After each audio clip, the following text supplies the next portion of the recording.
नमस्कार। मैं डॉक्टर दिनेश पाल, सहायक प्राध्यापक हिंदी विभाग, नंदलाल सिंह महाविद्यालय, जैतपुर, दाऊदपुर, जयप्रकाश विश्वविद्यालय, छपरा, बिहार। आज मैं इस वीडियो के माध्यम से आप लोग को सूर्यकांत त्रिपाठी निराला से परिचय कराऊंगा। उनके बारे में संक्षिप्त परिचय आपके समक्ष प्रस्तुत कर रहा हूँ। सूर्यकांत त्रिपाठी निराला की कविताएं स्नातक प्रथम वर्ष के हिंदी प्रतिष्ठा में प्रश्न पत्र में भी लगाई गई हैं कविताएं। और नहीं, माफ़ कीजिएगा, स्नातक हिंदी प्रतिष्ठा में नहीं, या हिंदी रचना वैकल्पिक जो विषय सब्सिडरी है उसमें लगाई गई है। और उसमें कविता है उनकी जागो फिर एक बार, यह उनके पाठ्यक्रम कविता है। बहरहाल मैं उनके अभी इस वीडियो के में सिर्फ सामान्य परिचय दूंगा, जिससे आपको अवगत कराऊंगा। पंडित सूर्यकांत त्रिपाठी निराला का जन्म सन 1896 ईस्वी में हुआ था, ऐसा बताया जाता है। लेकिन कहीं कहीं तमाम किताबों में 1997 भी लिखा रहता है। तो 96 और 97 के बीच विवाद है, ज़्यादातर मत 96 वाले का है।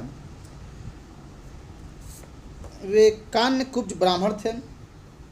इनके पिता पंडित राम सहाय उन्नाव जिले में गाढ़ा कोला गांव के निवासी थे और बंगाल में मेदिनीपुर जिले के महिसादल राज्य में नौकरी करते थे। यानी जो महिसादल वहाँ का जो जगह है पश्चिम बंगाल में, वहाँ एक सिपाही के रूप में इनकी भर्ती हुई।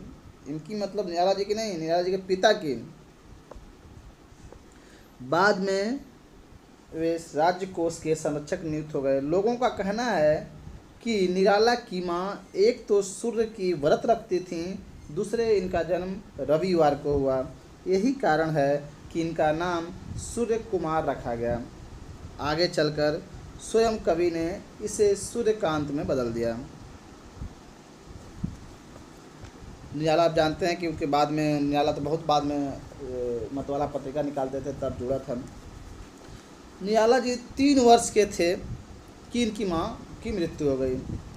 बड़े होने पर महिसादल राज्य के हाई स्कूल में ये प्रविष्ट हुए, यानी निराला जी, जहां इन्होंने 9वीं कक्षा तक शिक्षा पाई। सन 1911 में इनके जन्म को हम 1997 बताए थे, 1896 है, माफ़ कीजिएगा, 19 बोले थे। सन 1911 में इनका विवाह कर दिया गया। उस समय ये 15 वर्ष के थे और इनकी पत्नी 12 वर्ष की। 1 वर्ष बाद गौना हुआ। मनोहरा देवी रायबरेली जिले में डलमऊ के पंडित रामदयाल की पुत्री थी। मनोहरा देवी यानी जो इनकी पत्नी थी, वे एक सुंदर, शिक्षित और संगीत में निपुण महिला थीं। इनसे सन 1914 में एक पुत्र और 1917 में एक पुत्री का जन्म हुआ। पुत्र का नाम रामकृष्ण और पुत्री का नाम सरोज रखा गया। सन 1918 में निराला विधुर हो गए, यानी उनकी पत्नी का देहांत हो गया। उस समय निराला जी केवल 22 वर्ष के थे। प्रथम विश्व युद्ध के उपरांत सन 1918 में देश में महामारी का प्रकोप हुआ। बहुत विकराल महामारी आई थी। इस महामारी में निराला जी के चाचा, भाई, भौजाई, उनकी बच्ची और इनकी पत्नी 5 आदमी चल बसे थे। उसी में पिता की मृत्यु 1 वर्ष पूर्व हो चुकी थी। परिणाम स्वरूप चाचा के 4 और अपने 2 बच्चों के भरण पोषण का भार इनके कंधों पर आ पड़ा। पिता की मृत्यु के उपरांत महिसादल राज्य में इन्हें नौकरी मिल गई। एक दिन एक साधु को लेकर इनमें और राजा के हाउस होल्ड सुपरिटेंडेंट में झगड़ा हो गया। बात बढ़ने पर नौकरी छूट गई। यह सन 1920 की बात है, शुरुआती दौर है उनका।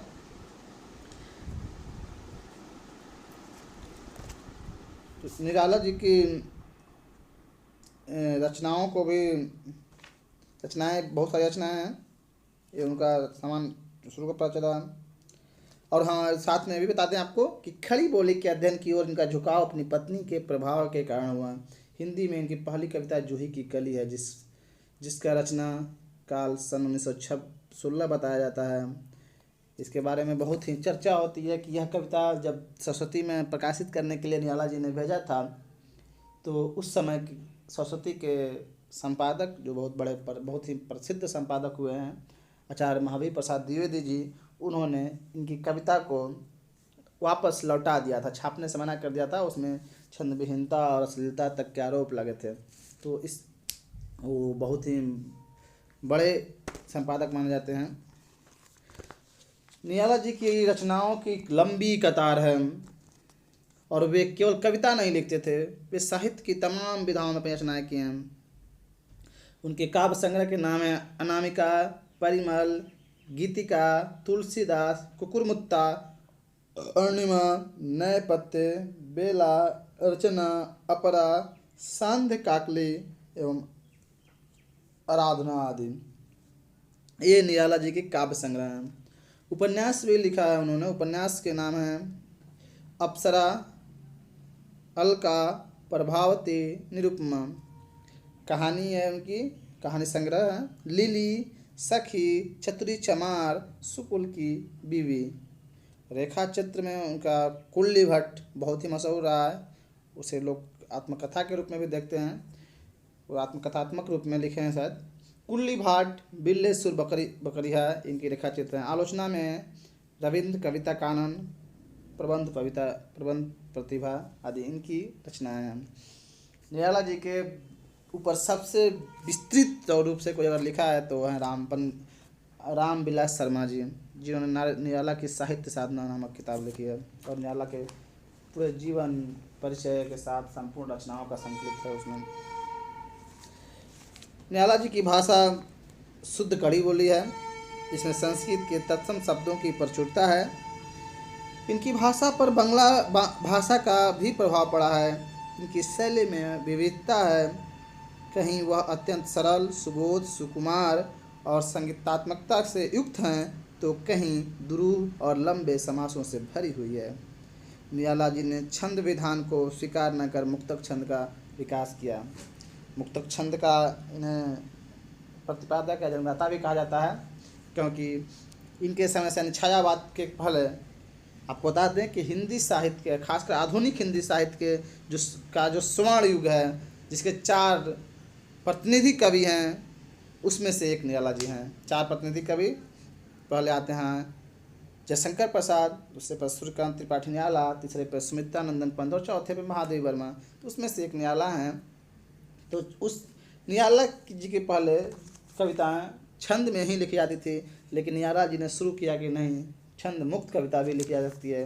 तो छंद मुक्त का श्रेय उनको जाता है। तो उनकी विचारधारा की बात करें, उनकी कविताओं के, उनके साहित्य की विचारधारा की बात करें, तो उसमें दिखता है जो प्रेम, करुणा, राष्ट्र प्रेम, प्रकृति वर्णन और शोषण के विरुद्ध विद्रोह, यह उनके विचारधाराएं कहें या उनके काव्य रचनाओं की प्रवृत्तियाँ कहें, जो भी कह सकते हैं, तथा मानव के प्रति सहानुभूति इनके प्रमुख विषय रहे हैं। इनकी रचनाओं को सिर्फ छायावाद तक भी नहीं देखा जा सकता है, छायावाद के बाद भी लिखते रहे, और इनमें प्रगतिवाद का भी भरपूर अंश देखने को मिलता है। और एक प्रकार कहीं कहीं किसी कविताओं में तो ये रहस्यवादी भी प्रतीत होते हैं। तो सूर्यकांत त्रिपाठी निराला के कविता की क्रांतिकारिता के बाद के कारण है, क्रांतिकारी कवि भी कहा जाता है कुछ क्योंकि उन्होंने इस रूप में क्रांति छेड़ी थी और रामकृष्ण मिशन से जुड़े हुए थे, तो वहाँ पे उसका भी अंश रहा। इसलिए विवेकानंद के बहुत करीबी कवि, यानी उनके विचार वैचारिक करीबी कहें, या उनसे प्रभावित कवि के रूप में भी हम इन्हें जानते हैं। और जो एक कविता उनकी पाठ्यक्रम में लगी है, जागो फिर एक बार, यह उस समय कविता है। स्वतंत्रता संग्राम, यानी आज स्वाधीनता आंदोलन, जब आज़ादी के लिए लड़ाई चल रही थी, उस समय की कविता लिखी गई है, झकझोरने के लिए, युवाओं को उत्तेजित करने के लिए, उत्साहित करने के लिए। तो मैं अगली वीडियो में इस कविता पर बात करूँगा। धन्यवाद।